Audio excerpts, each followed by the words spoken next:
kepada korang dekat luar sana yang tengah cari perfume untuk bini ke ataupun untuk awet korang, so korang boleh dapatkan dekat MyMe Perfume. Okay, saya dah try perfume ni, dia berbau azura. Okay, saya dah pakai dalam masa sehari, bau dia masih lagi melekat. Okay, daripada pagi sampai sekarang, pukul apa kan?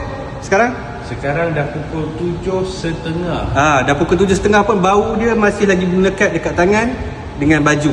So, yang mana nak dapatkan My Perfume, korang boleh follow dia punya ni lah, sosial media.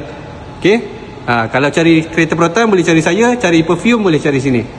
Hello gang, saya baru try perfume daripada My ni. Okay, perfume yang nama Beaut. Okay, korang boleh, saya pakai daripada pagi sampai lagi petang, bau tahan lama. Okay, yang mana berminat nak dapatkan perfume ni, korang boleh contact nombor kat sini ataupun boleh follow dia punya social media. Okay, bye.